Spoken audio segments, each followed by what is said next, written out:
some. Quick. Dude, that's how they do it on the plane. They're like, it's going to be a quick 3-hour and 52-minute flight. She literally said that, and I laughed at her. I was like, you motherfucker. You can't yada 52 minutes. So mad.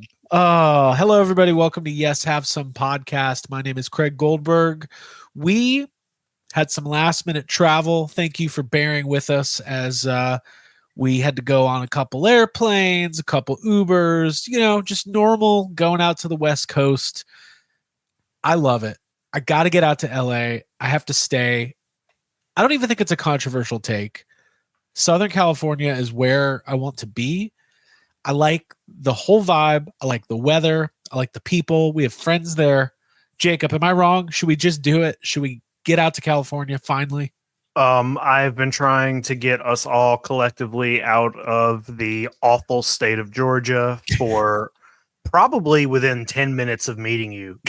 I was like, hey guys, should we move? That's what I did. I would love to. I would found you. Yeah. Let's get the fuck out of here. We'll talk about our goings-ons from the trip. We packed in a lot in a very short amount of time. And we had a really great time. Abby, we did not have hot water for the duration of said business trip. No, anything to say about, do you have more of a... my notes. Yes, here we are. I have introduction of the water situation as one of my notes. And also, yes, I am California dreaming on such a winter's day as this. I would like to be back in California. I don't miss the cold water that we had. Predominantly, it was cold water in our hotel room, and we moved to another room, and there was more cold water there. But the rest of the trip was hot and awesome, and I'm so glad that we went there. I feel closer to y'all, and just really proud of our podcast. If I didn't collect toys or action figures, if I was more into cold water, this would have been a great trip. If that's what my focus was. Yeah. By the way, I love staying in a hotel. I think one of the most significant fun luxuries a human being can have in this life is to stay in a hotel. I like it. I just enjoy the whole thing. I always have. It feels like, I don't know, you're just in a different place. Somebody else cleaned your room. There's as much hot water as possible normally. And I don't know. I like hotels. We had a little bit of a not great experience, but we're trying to rectify it, and they're cooperating with us. I'm not one to ask for the manager in my lifetime, but after 2 rooms and an interesting apology that consisted of 2 bottles gummy of bears. Yeah, sparkling 3 water. small clear ramekins squares. So I don't know if they're technically ramekins of mini M&Ms, some nut and fruit mix, and gummy bears. Yeah.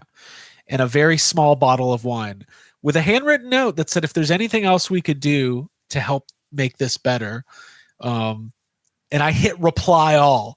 Just bring us hot water. We don't need Dasani or whatever the sparkling water is.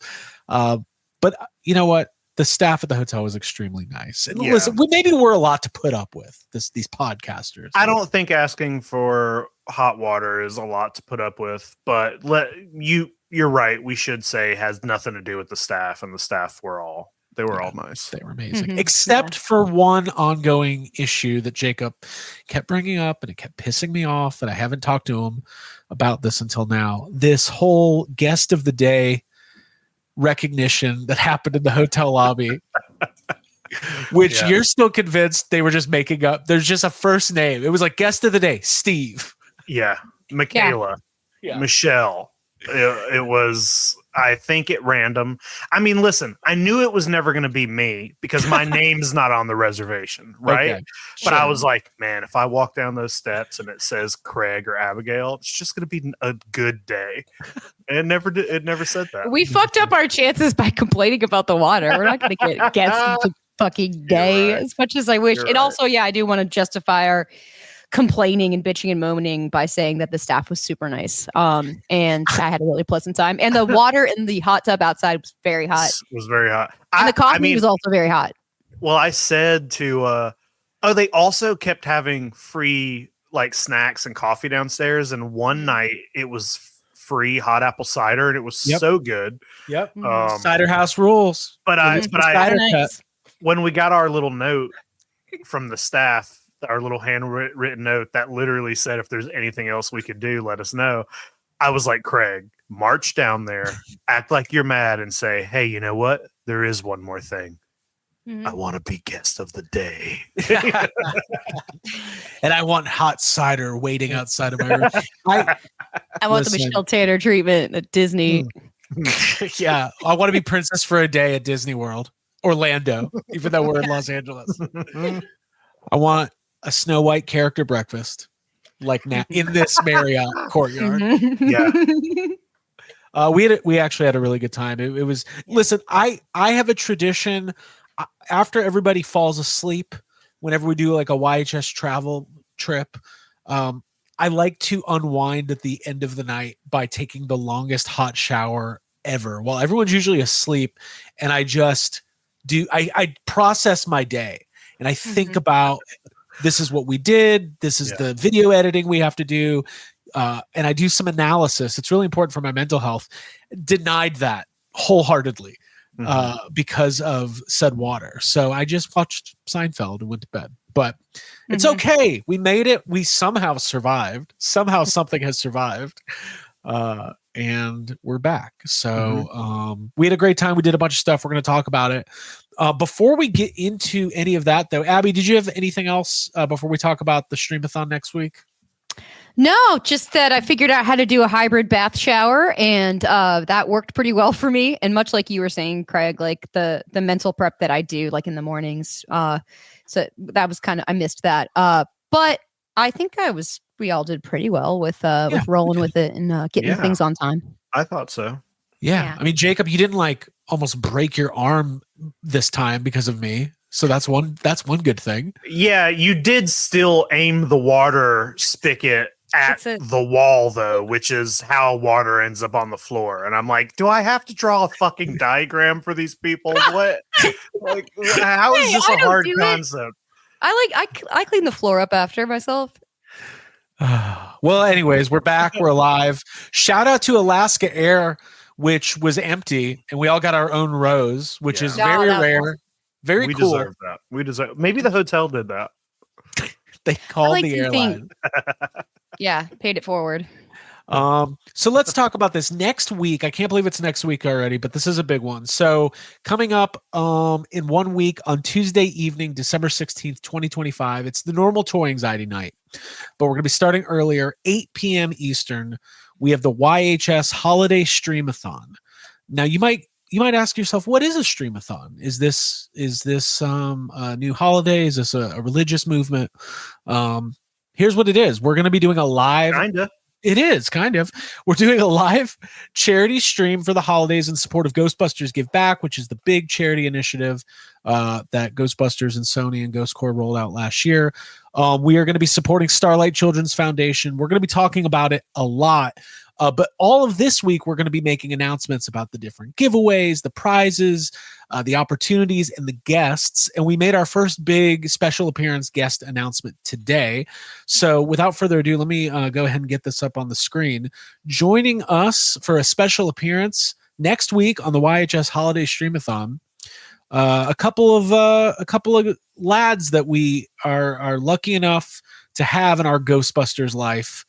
I would say these two, Jason Reitman and Gil Kennan, are a huge part of why I wake up in the morning. Again, I don't know what that says about me, but Jacob, Gil, and Jason are going to be a part of next week's stream, which is really exciting. Listen, if you're annoyed at YHS and you don't like that we get to do a bunch of cool shit, it's not our fault. It's these guys' fault because they're very kind to us and they're very awesome. And it's cool that we're gonna have a special appearance by these dudes. Yeah. Jason obviously and Gil co-wrote Ghostbusters Afterlife, Ghostbusters Frozen Empire, and they each got to direct one. And if all goes according to plan, maybe the three of us will direct the next one. If everything works out together, all together. Just let us direct a scene, just one scene, and then cut it out, and then cut it out of the movie. Exactly. That's Abigail, Are you excited about the Stream-A-Thon? Yeah, I am. Gil and Jason, a couple of wild and crazy guys, but really, really talented, awesome dudes. And I am so happy to have them join us. And I'm excited for listeners of YHS to experience everything next week. And I'm really excited just for myself I've never really done a big charity stream-a-thon like this or really anything where we're raising money. So okay, I've never done anything. I've never done anything before. No, but I've never really participated in something like this. So I'm really excited. I think there's going to be a lot of goodwill and like emotional like positivity and bringing the community together, which is something that doesn't always happen. So I'm looking forward to it. Yeah, it's going to be really cool. And like I said, we're going to be doing this in support of Starlight Children's Foundation, which is an amazing organization based in Los Angeles that is the official charity of Ghostbusters. And their organization just puts a ton of work into making children's hospital stays, more. I mean, I don't know if staying in a hospital can ever be good or fun or enjoyable, but they go out of their way to give these kids amazing experiences. They do the Ghostbusters gowns, they do toy donations, and we're even going to have somebody who's benefited from Starlight. One of the kids, Ty, I believe is his name. He's going to join us live on the stream, and we're going to hear about his story, which is going to be really, really cool. One of the other things that we have, so we are going to have giveaways, and we're going to be announcing all the giveaways this week. We've got some incredible stuff. But we do have these amazing Ghostbusters Frozen Empire signed posters. These are signed by the entire cast. We're going to have 10 of these total up for grabs. Some of these are going to be, you're going to be able to buy these as a donation reward, well under market value. Okay. And then we're also going to have a one or two to just give away to anybody who donates. So we're going to have all the details on how the raffle and everything's going to work. But as a Ghostbusters fan, I mean, Jacob, to get an item like this, production teaser posters, 12 by 18, signed by Bill Murray, Ernie Hudson, Dan Aykroyd, Paul Rudd, McKenna Grace, Finn Wolfhard, Carrie Coon, and like 10 more. Yeah. And there was only, I think, 50 of these made, never made publicly available. This is like a holy grail type of item. Not even just saying it. Like I'm salivating. It just is. It's got everybody's autograph you could ever.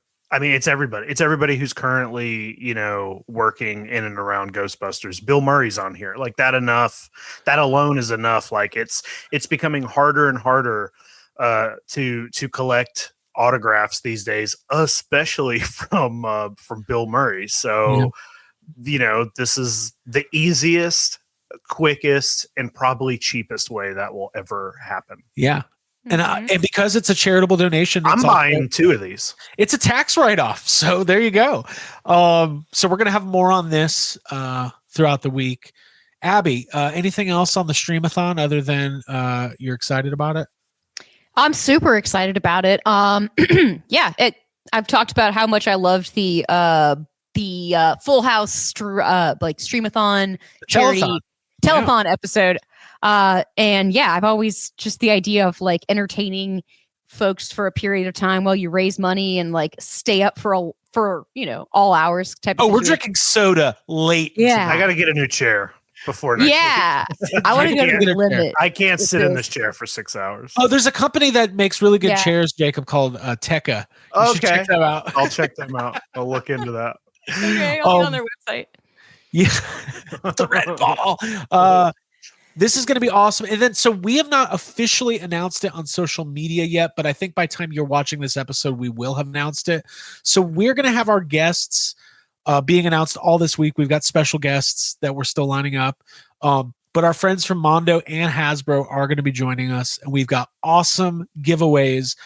I think we're up to, between Ghost Corps and Hasbro, we have 6 Ecto 1 HasLabs that we're giving away. We have 6? Yeah, because Hasbro can't.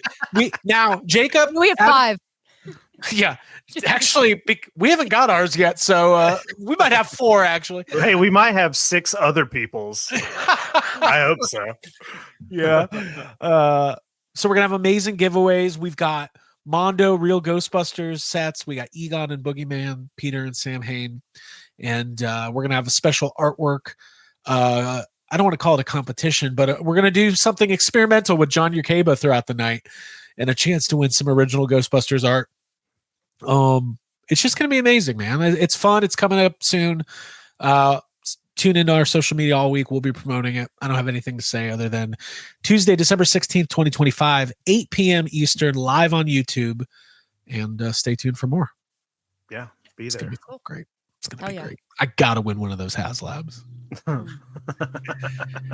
There's no rules that say we can't win our own giveaways if we pony up the money. No, we're not going to do that. I'm really excited. I can't wait. So let's talk about, like we said, we packed a lot in. We're talking about Ghostbusters right now, so let's just get this stuff out of the way. Part of the reason we were out in LA is we were doing some preparations for this upcoming stream, and we're not going to talk about all of it now. You'll know in due time. It was really great. Abby, I would say shout out to Eric Reich at Ghost Corps for helping make some of the stuff happen, or all of it. Yeah, he's our forever shout out. We love Eric. Yeah, it was really, really nice to see him. I know we're kind of keeping a few things under wraps, so yeah, we will say thank you to Eric and keep it that right there. Keep it that. And then Jacob, one of the things, now we're not going to go into full detail, but we did post some pictures. We were able to visit the Sony Props Archive. It's something that we've wanted to do for a very long time. We will have a full, video vlog breakdown of said event, but did it live up to your expectations? I can't believe this place exists. It feels like a dream. It feels like a fever dream. Like when you're having a dream and there's something really weird and it takes you by surprise, and then you look over here and there's even a weirder thing. And just the fact that it's right off the road, just a normal, warehouse type building, and it houses props that span the history of Sony. It's insane. It's one of the coolest things we've ever done, and I'm really excited to see the video. Me too. I was reminded while we were inside the archives of an old show on the Sci-Fi Channel, I think, called Warehouse 13, where they have, where it's like every inch is full of like wooden boxes and crates that have relics and things that are like either supernatural or in some way like connected to. It's like Indiana Jones. It's like it's like a warehouse in Indiana Jones. Yeah, it's like a damn warehouse. Yeah, and the very nature of this place like that to house props, like a catch-all of everything that Sony has put out is, I mean, it was part museum, part library, part antique store that you're just sort of sifting through and like stumbling upon things. I saw stuff that I wish I could talk about now, but I probably can't. I was just overwhelmed, giddy with glee, and so grateful that let's see, Gil was the name of our tour guide. Really sweet dude. Got to see a lot of cool stuff. Different Gil. Second Gil. There's a Gil Cannon. There's this Gil, and we also have a cat named Gilda, which we call Gil. Just want to make sure everybody's on the same page. But you know what? It reminded me. There used to be this store called Recreation Warehouse. It reminded me of that, except for not pool tables and hot tubs. Just props from every movie you've ever. I just wanted to make another warehouse joke. It didn't really go over that well. I feel we're too far removed from the whole spaghetti warehouse. I think they probably have. They probably got the analogy. They probably don't. They figured out it's a warehouse. They probably don't need a third warehouse. What I loved about it is I have severe ADD, and it's really easy for me to like get distracted, and sometimes it'll come off like I'm not as enthusiastic about the things we're doing or looking at as you two, because I just get like my brain starts getting scrambled. But I was all in. I mean, just seeing some of this stuff, and you guys know what we're talking about. Like, the Sony, like you can imagine all the Ghostbusters stuff for Spider-Man, or we posted some of the Men in Black pictures. I mean, and actually we opened up the one drawer that had all the Men in Black props in it. And that day Sony announced there's going to be a new Men in Black movie. I'd like to think we let it out. It was a lot. I was gonna say it was a lot like it's a lot like when Phoebe and Podcast opened the trap in Afterlife and caused the whole rest of the movie to happen. I saw something and I was like, what the hell was that? Yeah. We were kind of like the opening It was scene. Will Smith. It was Will Smith. He grabbed the Ray-Bans. He's like, you know the difference between you and me? And I was like, what? And he was like, never mind. I'm not gonna. And then he slapped you in the face. He slapped me across the face. Why did you tell me my grandfather was a Men in Black? Sorry. Why didn't you tell me my grandfather was Tommy Lee Jones? Hey, like I know I want to be real about the archive. So like there were so many. All right, let's be real. It sucked.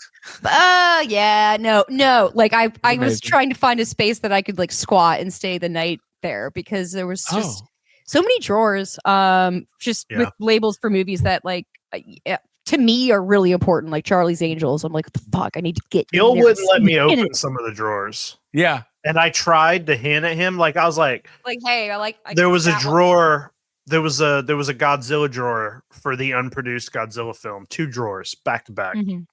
And I was like, oh, cool, all the unproduced stuff. And then I was like, let me be that guy a little bit. I know a lot about the history of that unproduced Godzilla. I'm like, oh yeah, the Griffin. You guys used to have the Griffin in here, right? And I was like, let me let him know that I know about this movie. Not the Griffin. Yeah. And I'm just like hitting really hard, like probably some cool stuff in this drawer, huh? And he's like, yep. Turns around, walks away. I'm like, oh, all right. I'm not getting in the drawer. This has been a crazy, like think about this last 7 days of the movie industry. Netflix is buying Warner Brothers, but then just today, Paramount is now having, they're trying to do a hostile takeover with an even higher bid. Quentin Tarantino is dropping takes left and right. They're talking about the movie industry, the end of the movie industry and streaming and all.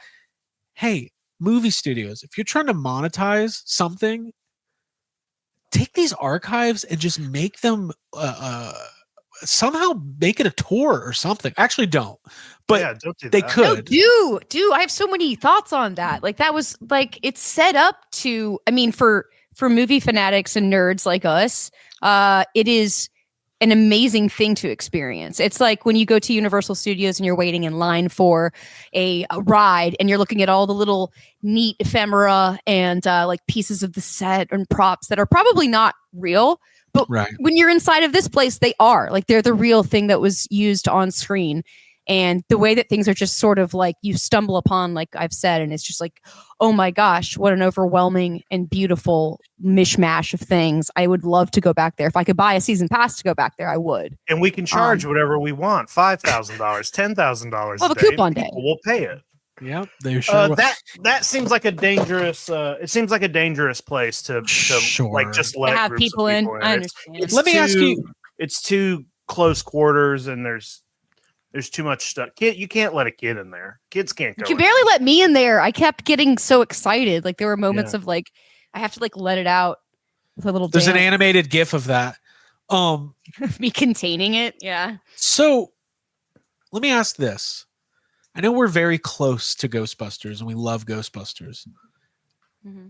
But I would still say, even if you're just like a general person, like a regular civilian person, when you walk in there, I still think the Ghostbuster stuff really stands out and is some of the most iconic, coolest equipment that is in that building. Like it just, like when you see a proton pack, like in the wild, it's just like, oh, I know what that is. Let me touch that thing. So, very, very cool. We're going to have a full video. Got to do and see some cool stuff. Yeah.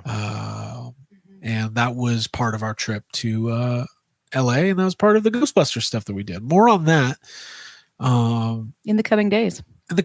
So I don't have anything else to say on the archive at this moment. Jacob, do you have anything else? No. Okay. All right. Let's kind of pivot to some of the other stuff. So Abby, the trip kept changing. We extended it a couple times. And one of the reasons, what? We enjoyed the hotel so much that we extended our trip. I just think it's funny. Yeah. We're going to be on that new Fear Factor with Johnny Knoxville. At this point, we like the cold water. Like I came home and took a cold shower, honestly. No, you did not. No. I know that's a lie.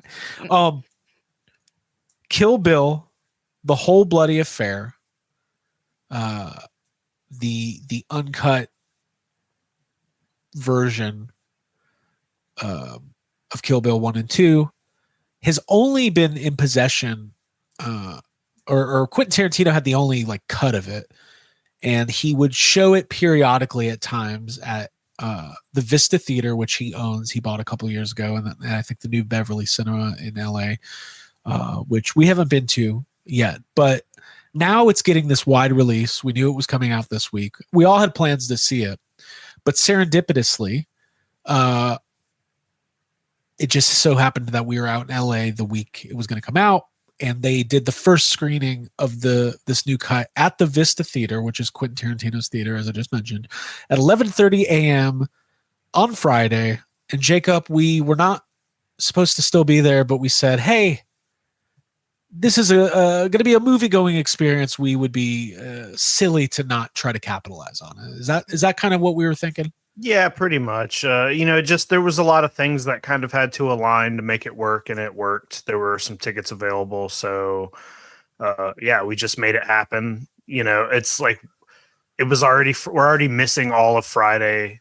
It's like it's the weekend. Who cares if it's one extra day? Everything's fine. So yeah. But yeah, it was great.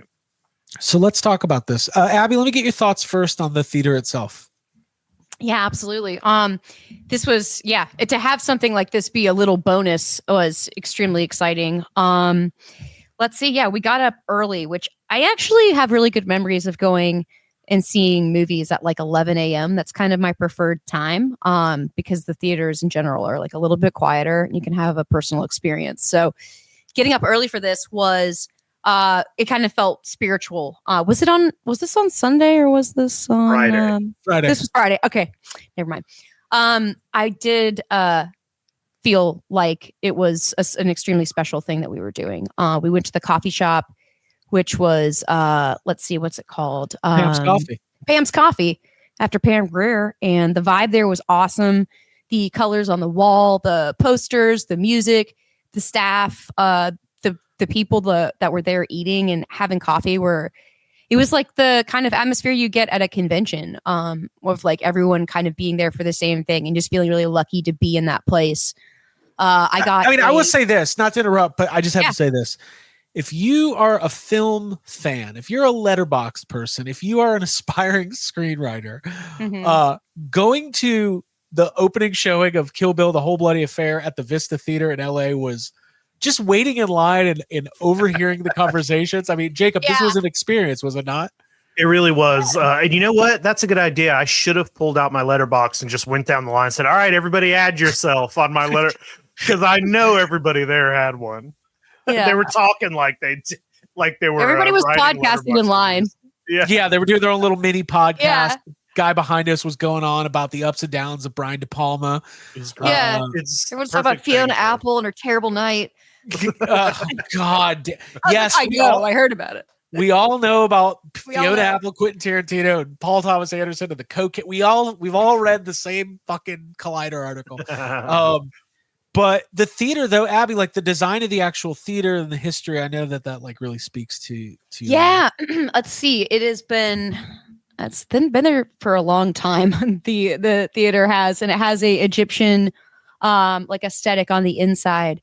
And it's absolutely breathtaking, like deep reds and deep royal blues, penetrating single golds. Screen theater. One screen. And when I sat down prior to the movie starting, I was reading the history, and the theater itself has a history of it was a dirty, like a pornographic theater for a period of time in the 60s that specifically showed like queer and LGBTQ IA plus movies. So there was just kind of like a coolness and like tight knittedness about the area, and I really enjoyed that. I loved seeing the old movie preview things come out. That's kind of like the Plaza Theater, when it's like it's not a corporate theater, so you don't have to see all the dumb coming attractions and annoying like Coca-Cola. Didn't have to sign up for any rewards programs. None of that. Yeah. No like dumb fake merch being pushed on you. It's just like moviegoers who are there for the love of the film and for the love of the experience. And there's just nothing like that as someone who loves seeking out movie experiences. And gets bummed out if other people are talking or if it doesn't seem like everyone's into it. This was like we're locked in. This is like a concert, but we're all going to sit down and be quiet for the whole thing. It was awesome. The thing, my favorite part about the whole experience is like we've talked on here, or you guys have heard me complain a lot about how awful the theater going experience is in Valdosta, Georgia. The screens are kind of lame. The sound is like weak sauce. Like it sounds like they're turning it down as you're watching the movie. And I was like, well, there's no way we're going to Quentin Tarantino's movie theater and it's not going to sound amazing. Right. And like, I mean, the only other time I've watched a movie and it sounded as good as Kill Bill did was when we watched Ghostbusters at the Sony on, the theater that they have on the Sony lot. Oh, right. It sounded professionally, like the mix was amazing. And like Kill Bill is the sound is so visceral in that movie. And you hear, all the sword clings and the bones crunching and teeth popping. And it relies really heavily on the sound. And it was nice and loud. And that's how I fucking want a movie theater. Nice and loud. Nobody's talking. Everybody's into it. That's how all theater going experiences should be. A couple things to note before we move forward. We should say that this was a 70 millimeter screening, which it does have a wide release, but it's not playing 70 millimeter everywhere. And also shout out to Lawrence Duane and Amanda, who when I knew we were going out, Lawrence is a friend and a listener, and they do so many of these cool film events. And I texted him, I was like, hey, what's going on this week? And he was like, boom, boom, boom, boom, boom. The other thing we were considering going to was the John Carpenter was doing a Q&A and a screening of Escape from LA the night before at the Egyptian Theater. Ryan Johnson showed his new movie, Wake Up Dead Man, with a Q&A moderated by Jason Reitman. Like, there's just a lot going on. Yeah. But the whole town is based around this incredibly complicated but rewarding for us, the fans and the viewer, the industry, and there's just always stuff going on. So one thing I have to note, there was a murder at this theater in 1997. Oh, I know. Okay. Right in front of everybody. Jada Pinkett Smith. We were reading about the Vista while we were sitting there, and it dawned on us that this was the interior shooting location of Scream 2, which also means the world premiere of Stab was held. Stab happened here. Yeah. Abby, too bad you didn't have your reptile weapons. Yeah, I know. My reptiles weapons would be great for that. I wanted all the props and things. I wanted to reenact. That is such a fun, exciting little bonus to find out in the moment of like, oh my gosh, this is the scene of, this is where they filmed this thing that I love. I love you like, no joke, love Scream 2. Like, you're not even. I love Scream 2. Yes, I love the Greek tragedy of it all. I love like the college campus. I think that the cast is just so fun to watch. It's a really, really solid movie. So to be in that theater and to be like kind of close to where Jada Pinkett Smith was like sitting for that, and to kind of imagine all the ruckusness and like the crazy things that went on in that theater, it's just so cool. It's like extra levels and extra layers of just cool shit is all I can say. Just cool shit. Stuff. Yeah, like to go to a diner haphazardly and like not really plan it, and then find out that it was used for a movie later on. Like that's the kind of stuff that happens. I think that's awesome. All right, we got to talk about Kill Bill. First of all, I've seen the first Kill Bill many times. It dawned on me while watching The Whole Bloody Affair that I have not seen Volume 2 since I know I said maybe theaters, but I definitely owned the DVDs. I probably just have not watched it in 18 years or 20 years. Jacob, I know Kill Bill is high on your Tarantino rankings. I think it's high on a lot of people's rankings. In some ways, this is the most Tarantino of the Tarantino filmography. If that makes sense. There's just, you can feel him pulling on everything that inspired him as a filmmaker and as a fan of film. From B movies to martial arts to westerns, and Uma Thurman's incredible. Everyone listening has seen Kill Bill, so we don't need to do our review of Kill Bill. Maybe we'll do a proper deep dive at some point. But for Tarantino November, Abby's favorite. Quentin November Tino. There it is. Say it right. But Jacob, as a fan of these films and as somebody who's deeply, into the world of Tarantino, and we talk about these movies a lot. Like, I want to kind of understand your point of view of the whole bloody affair, what you liked about it. Was there anything that you didn't like about it? I just kind of want to dig in a little bit. Yeah. Well, I mean, this is the way to see it. You know what I mean? Like, this is the way to see the movie. It's the way it was originally intended. He wanted it to be one movie. It was way too long. He had to cut it in half. So seeing it like this finally with, there's the intermission, which the intermission does kind of still cut it in half, but sure. But I guess when a movie's 5 hours long, you got to have an intermission in there. But I've always loved this movie. It's been it was number one in my Tarantino list for a long time. It probably sits at number 2 right now. I really liked seeing so there's not like a ton of, there's not a ton of new stuff. There's like a new animated sequence that kind of ties up some loose ends and answers a couple questions. And then to me, the best thing that was new was a completely unrated, unedited version of the Crazy 88 fight. If you watch that movie on whatever Blu-ray you have, a big chunk of it is in black and white, and that was because of censorship. They take that out. There's a couple extra scenes in there. There's some extra gore and bloodiness and silliness, and it makes it even more intense than it already is. That to me was the coolest thing to see, that to be like, oh, this is how this was supposed to be.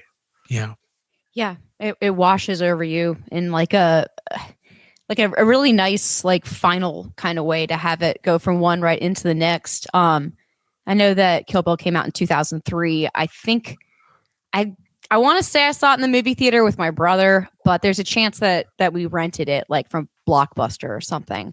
And I think my first viewing of it was wow, this is fucking awesome. Just on the surface, I love everything. But seeing it this time at age 40, as a grown-ass woman, I really related to the revenge story and the woman wronged, coming back for vengeance.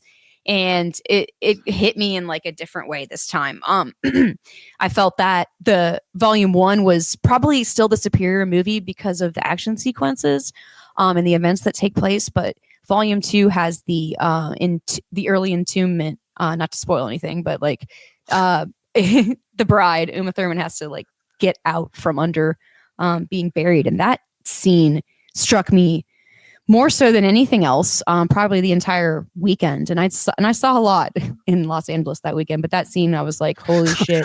I saw there with Los her. Angeles that weekend. I mean, the Pai Mei scene is one of the best scenes in the entire thing. The way it kind of circles back, because you kind of forget that she's in the coffin, because they start with it and then they cut to the Pai Mei stuff, and then you sort of forget that that's happening, and then it perfectly circles back around to being the reason she's able to get out of the coffin.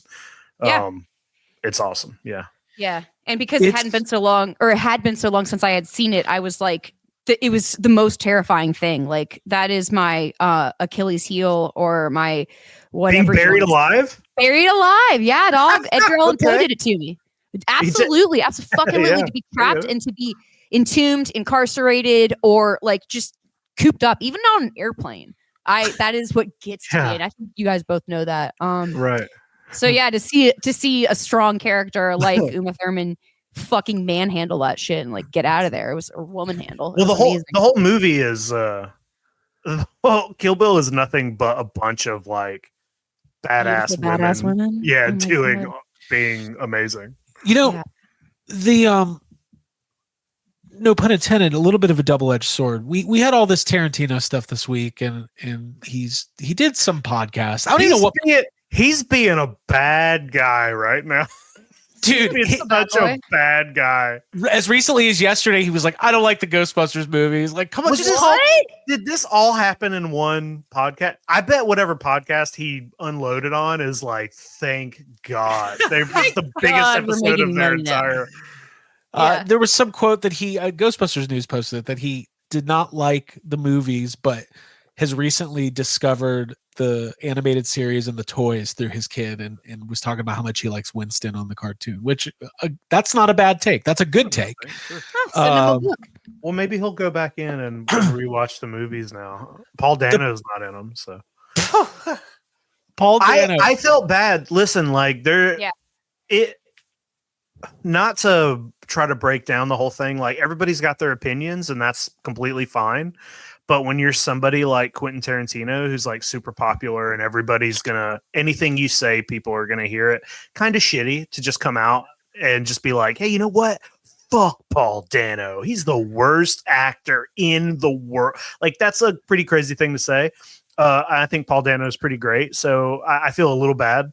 But also I'm like, gotta go see Kill Bill. We're like, this is one of the best movies. But here's the thing. It's like sucks that it happened on the same weekend. I can't just enjoy Kill Bill freely. I got to be thinking about Quentin Tarantino being an unhinged asshole sometimes. But here's the thing. This is what I was thinking about this. I've been back and forth on this for a couple days.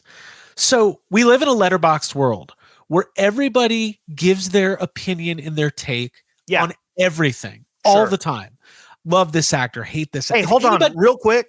Letterboxd should put that on. That should be their next shirt. We live in a letterboxed world. We live in a letterboxed world. Good. I'm available for hire. I know they're listening. Okay, here's my top 4. No. We live in a world where through podcasts, social media, everybody's giving their opinion and their take on everything all the time. Yeah. Okay.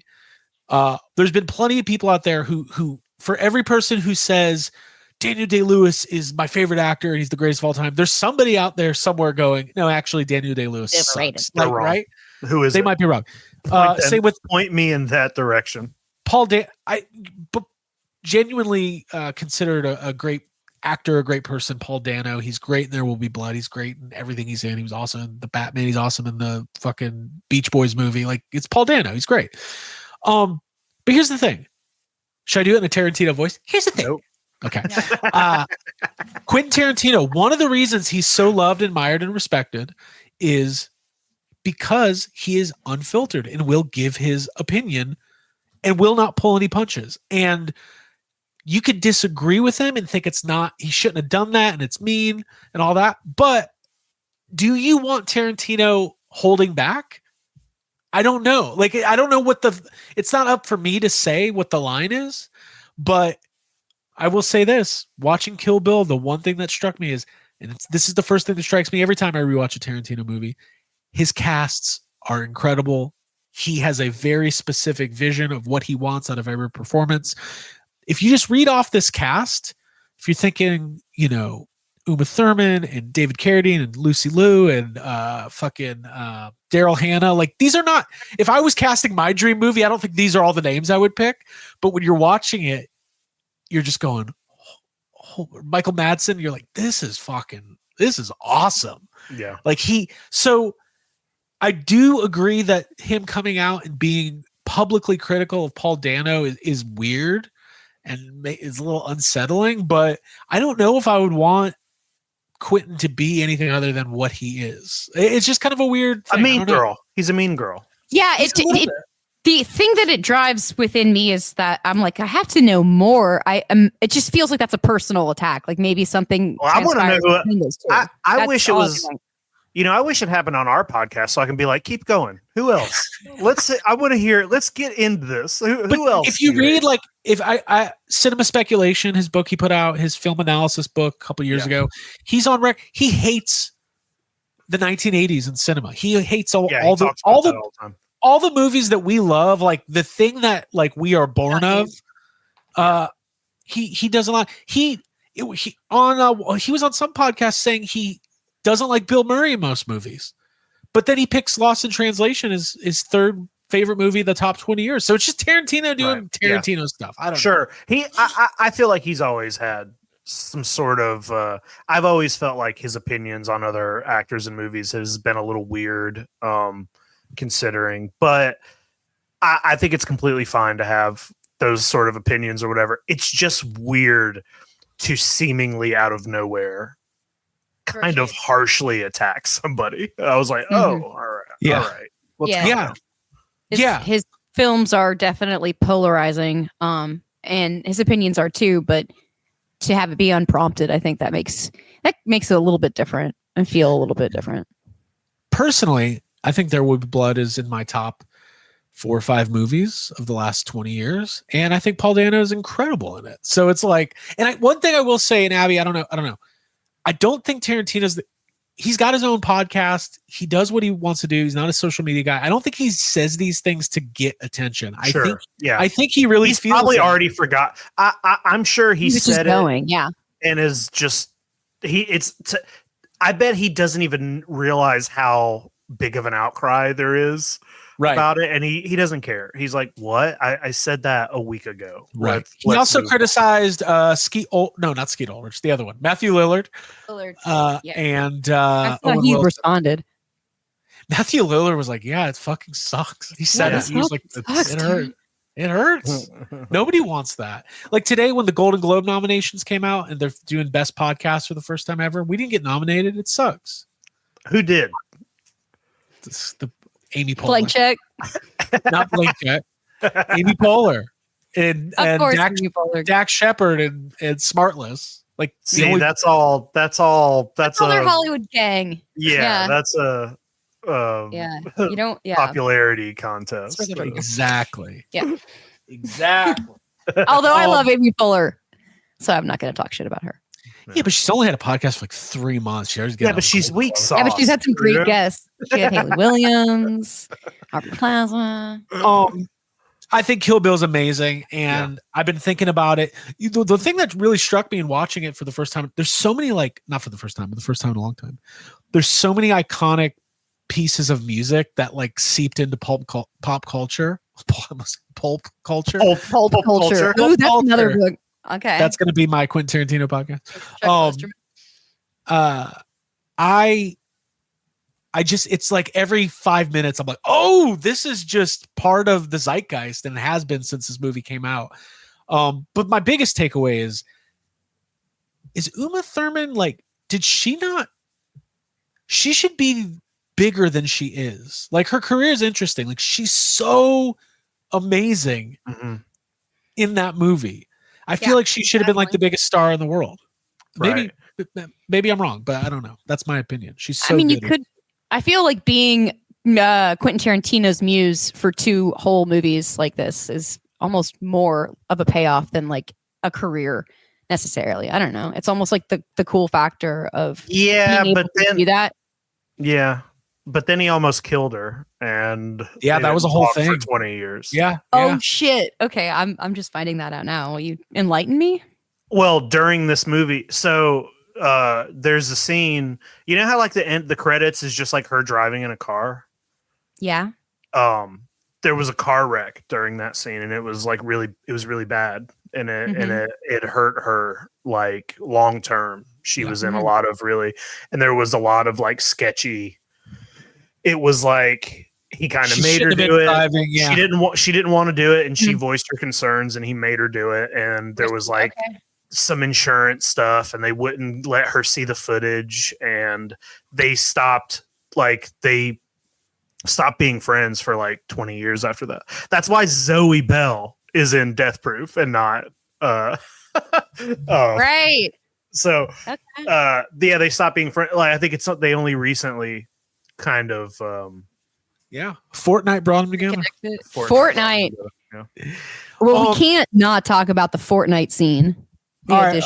Real quick, I was going to go through Uma Thurman's filmography, but this is another movie that came up this weekend. So I think I'm finally, for the first time ever, going to watch Ivan Reitman's My Super Ex-Girlfriend with Uma Thurman and Luke Wilson. I've never seen it. No, fine. Have It's a fun. good cast. Okay, let's talk about anything else on Kill Bill. No, it's great. It's a great movie. Yeah, If you get a chance to see it, go do it. see it. Yeah. Mhm. The Crazy 88s is that whole sequence is, and Lucy Liu's amazing. She's Mhm. she's So cool. she's the Yeah, best thing.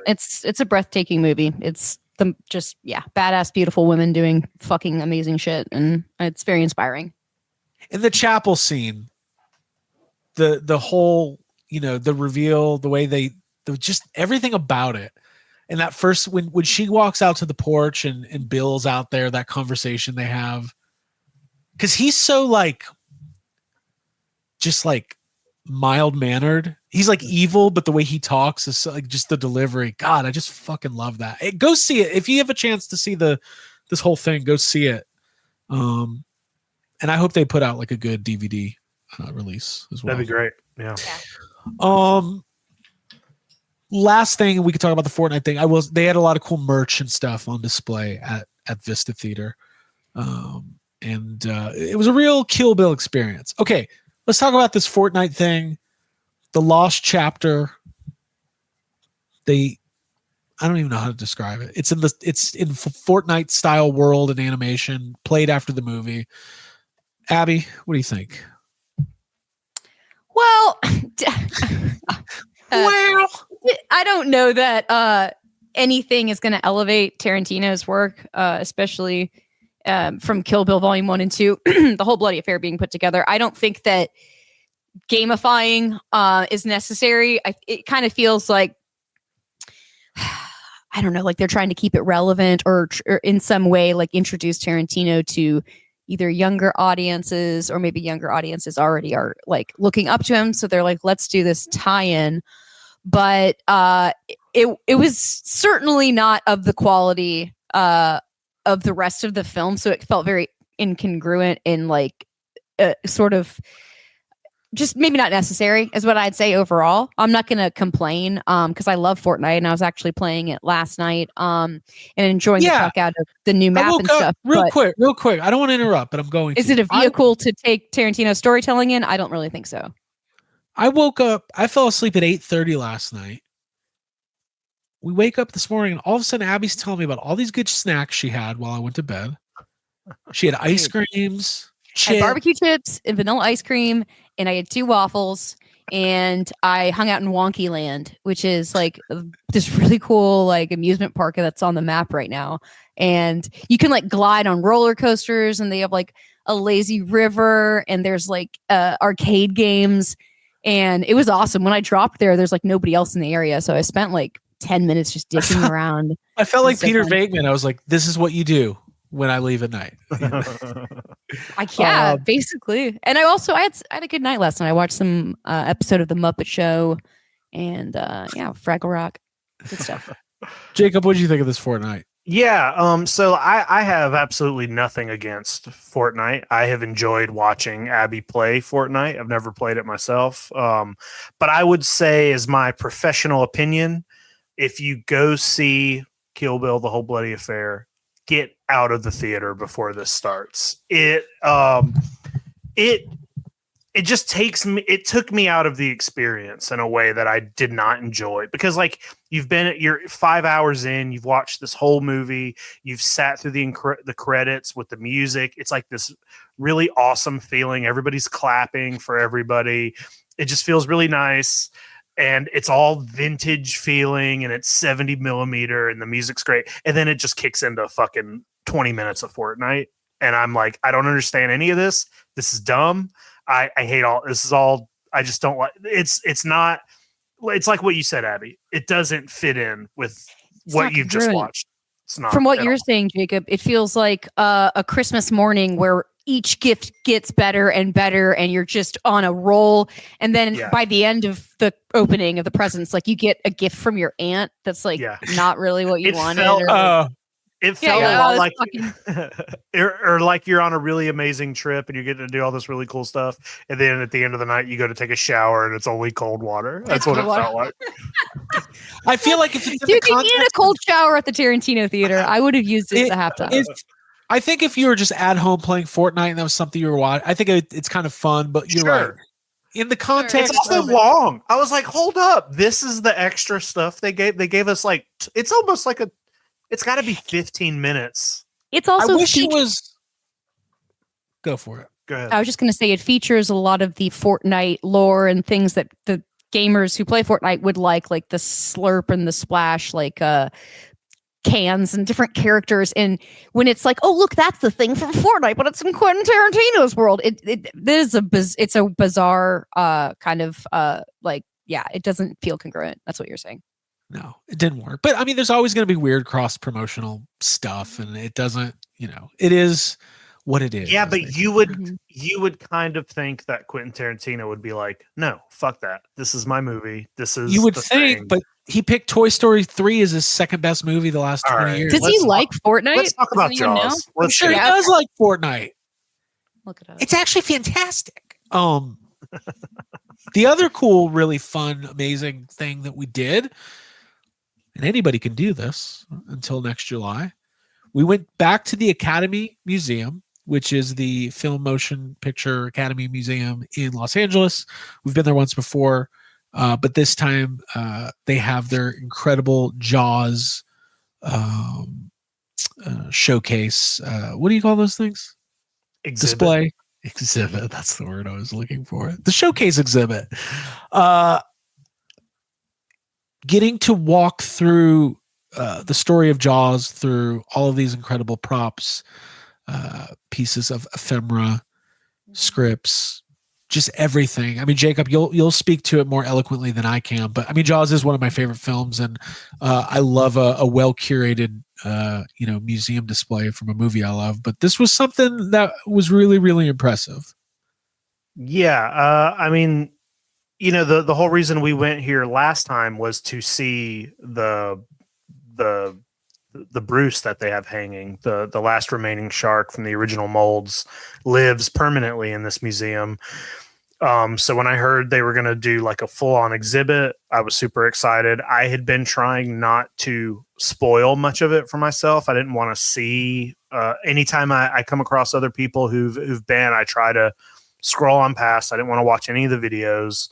A couple things I knew were going to be in there, but mostly it was all new to me. But yeah, dude, there's like so many props in there. There's original, storyboards and paintings and like original sketches when Roger Castell was trying to figure out the book cover, and there's production art and schematics and props of like every aspect of the film. The props are in there. There's and recreations too. Yeah, and there's recreations of things. There's like little photo op moments throughout.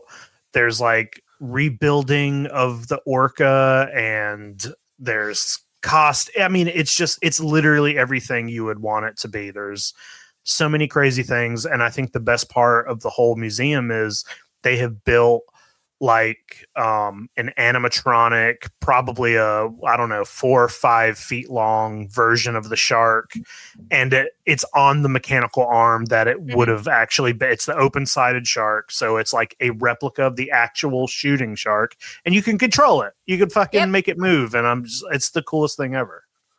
Hand-controlled shark puppet. I loved it. You can really put your muscle into it as well, and like see the jaw really like clench and release. I like to give it kind of a hard time. You got to go easy though. Somebody broke it in the first week doing that, yeah. So you got to be easy with it. Whoops, I don't. Attention, the shark is not working. Really just give it to him.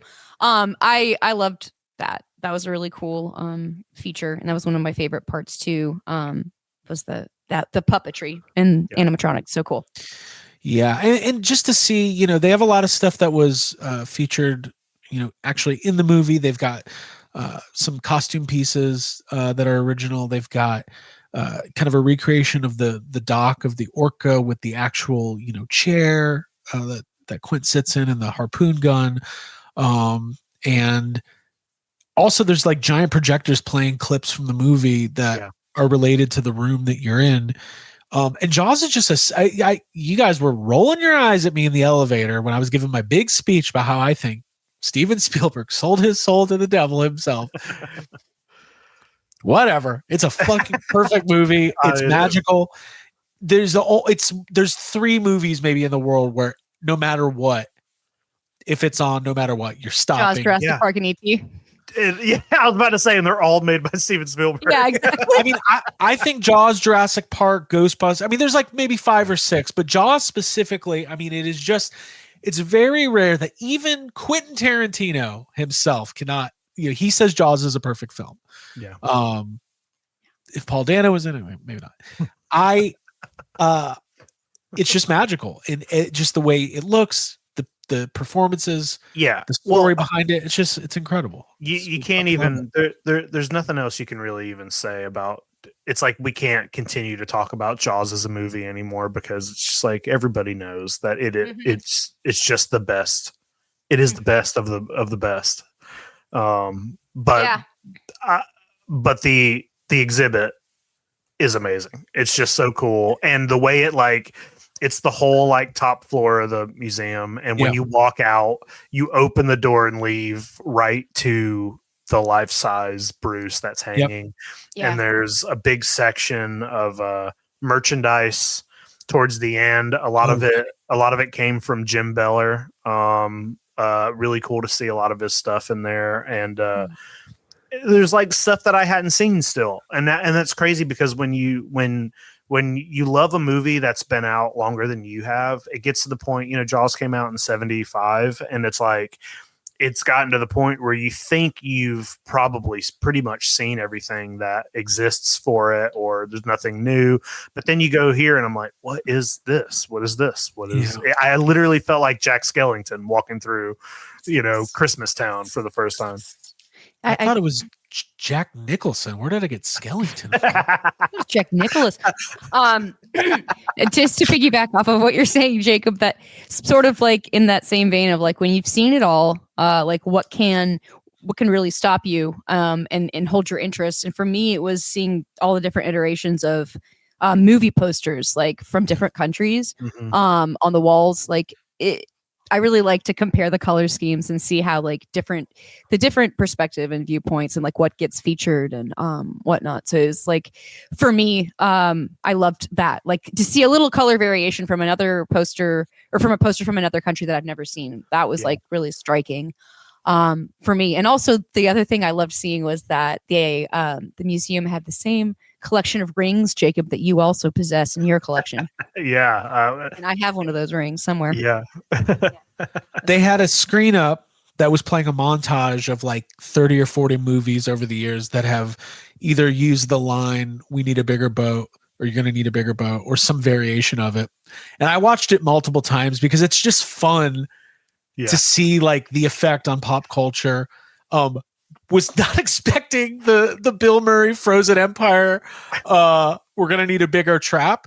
I was thinking because they also there's also Answer the Call has a but they know. No, and Answer the Call, it's no. So it was in the trailer and it was cut out of the movie. Oh, right. But in the movie, it's the Jaws Mayor line. Yeah, but so. Well, did you see when this exhibit first opened, Kevin Smith went and he filmed himself standing in front of it, being because the clerks, the salsa shark, and when you think about you were just saying, Jacob, Jaws was a decade old when we were born, which is crazy to think about. You think about how does the legacy of a film like this continue to evolve, right? All the documentaries have been made at this point. All of the, behind the scenes information, basically it's hard. Like you were saying, it's hard to see something new. I think that's why the Farmer and the Shark documentary that you worked on with John Campabiano, it's a new take, a new look, right? A new angle. And I think that stuff's really cool. I think stuff like this exhibit is really cool. But Jaws being 50 years old now, it'll be cool to see beyond just what they normally do in Hollywood is it's going to be a reboot, a remake, a sequel. We're not going to get that with Jaws, probably. I'm 99.9% sure. But just don't talk about that. But hey, the Wizard of Oz at the Sphere, is like a fucking. Are we gonna go see Jaws at the Sphere? Jaws 3D at the Sphere. Jaws 3D at the Sphere. Like, I mean, I'm just saying, like, there's as technology evolves, there's going to be new, interesting ways to experience Jaws over time. That's all I'm saying. But the exhibit was really cool, and the museum. It's only like $20 to go to the museum, and it's quiet there. I wish more people were there experiencing it. And what's crazy is like even outside of the Jaws exhibit, you know, there's another room that just has a ton of props from movies, and there's screen used Gremlins and the canister from Jurassic Park and Star Wars and Shape of Storm. Storms in there from Storm. There's just like there's tons of props that are in there no matter what, and then there's other exhibits that roam around and switch out. So there was like a Barbie exhibit, and it had, Cyberpunk. Yeah, a bunch of the props from that, and Barbie stuff was actually really cool. Yeah, I love it. Was the Barbie stuff. Yeah, it's just a cool place, and I hope we can make it back there to see that Jaws exhibit again. You know, before it closes, it's going to be there for a good bit of time. What, June or July? It's going to be there until it's a good while. It was awesome. Yeah, it was cool. Yeah, and then there was. I want to get the name right here. There was so the name of the exhibit, Barbie to Anna Karina, the cinematic worlds of Sarah Greenwood and Katie Spencer. Production designers, really interesting stuff. Yeah. Listen, I don't think the live action Beauty of the Beast movie is like the most well-regarded, like whatever. I don't know. I actually I don't really care. Yeah. I don't really care about the Beauty of the Beast cartoon. Some of the songs are really fun, but I remember specifically kind of enjoying the live action movie. But seeing all of those characters, like, and all the production design stuff, like in like it's really well the amazing stuff. Well, the production design is probably the best part about the movie. It's awesome. And the props are really cool, and they had a bunch of those there. Yeah. Mm-hmm. Yeah, around every turn, and I mean, I would transfixed. Go ahead. Nah, just like, I mean, Beauty and the Beast stuff it's some of the most beautiful, like stunning, like French style inspired, like cool. I mean, Mrs. Potts was there. I saw her. Mm-hmm. Yeah, I really enjoyed walking through there. The Barbie stuff in particular, also, just to go back to that, there was like, Jacob, you had mentioned, there was like a strip that was built practically and then like turned digital, I suppose, into the movie later with like shops and the mall and like the beach and everything. And that was an extremely cool thing just to walk through and just feel all the bright colors and it was really an incredible experience. Like, you kind of feel like you're going through the beginning of the movie, then you're getting a bit of the process of what it was like to create and direct and who all worked on it, and then you're seeing the costumes, and it's just like, that I could spend a lot of time in that museum. They had the Mojo Dojo Casa House, which is a great place set. The real you could see the pool of M&Ms, mini M&Ms that Ken likes to sit in. It's very cool. They gave us for the cold water. We got a few of those. Yes. Really, really fun. What a fun trip. Love LA. Shout out to House of Pies. Is that what it's called? Yeah, House of Pies. House a family restaurant. How about shout out to Monty's Good Burger? We love Monty's. Is our favorite place. We love Monty's. My favorite place, Good vibes there. Yeah, and like I said, man, good times, good friends. And lots more to come as we, edit video and put together the vlogs and stuff from the trip. All right, so we've covered a lot of ground. I think I might watch Reservoir Dogs tonight, or Jackie Brown, or both, or Pulp Fiction, or all three. So we'll see. So I'm narrowing it down. Jacob, any parting words here? No, I'm gonna make I think we're gonna probably have a little Jaws exhibit tour go up on the socials maybe today or tomorrow, but other than that, cool. No. Abby? I feel really grateful to have been able to travel across the country and squeeze in as much as we did in that short period of time. I am just thankful for my friends and for the experiences that I've gotten to have this year. And movies are everything. They're the lifeblood and the binding force that kind of keeps all of us together. So it's really nice to be able to go and experience movies in that like serious, respectful way. It's not something that everyone understands. So I was really happy to get out to LA, and I'm happy to be back, and I'm really happy to be doing stuff next week with Ghostbusters and Starlight. I imagine it's the difference of like, if you're like a church goer or like a Catholic church person and like going to like some historic chapel versus like going to church at the mall, like the megaplex, like like St. Patrick's Cathedral or something like that. St. Patrick's. Speaking of St. Patrick, this is one of the worst segues of all time. We should also talk about this real quick. We revealed the second figure from Cryptoids, the upcoming toy line that we are launching. We revealed our Yeti figure this week. And you can find out more about this toy line at cryptoidstoys.com or at cryptoidstoys on Instagram. Really, really strong response. Lots of amazing support already. We'll be launching this Kickstarter in March. Jacob, you designed this, came from your head. Mm-hmm. And what is it like to have something come out of your head and then have a designer or a sculptor sculpt it, and now you get to see it in real life? I created the concept of the Yeti. All me. Came out of my head. You invented snow. No, it was cool. It's new. This is a new thing for me to do this, and it looks really cool. I'm excited to get these. I'm a very impatient person when it comes to this kind of thing. I get really antsy, and I can't believe these aren't already in my hand. It's taking too long.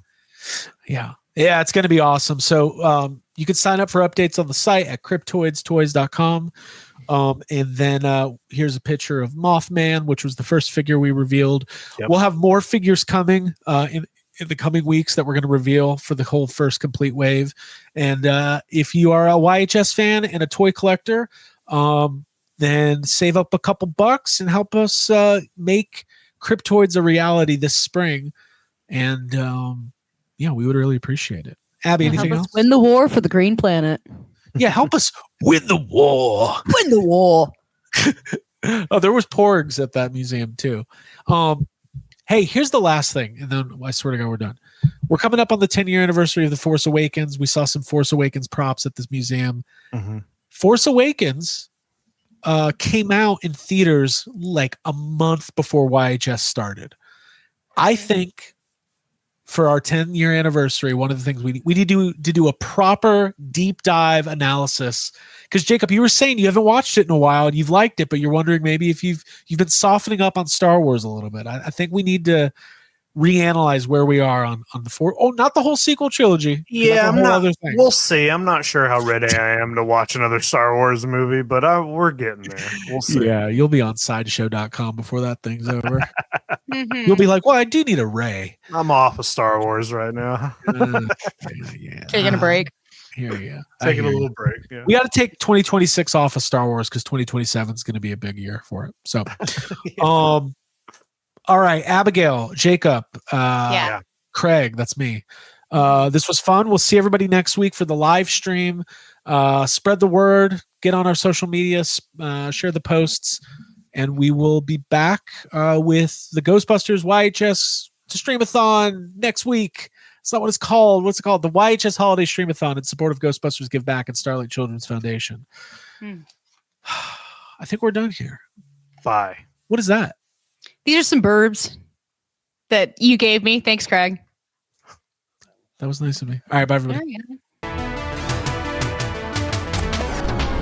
want some coffee, Mr. Tully? Do I? Yes, have some. Yes, have some.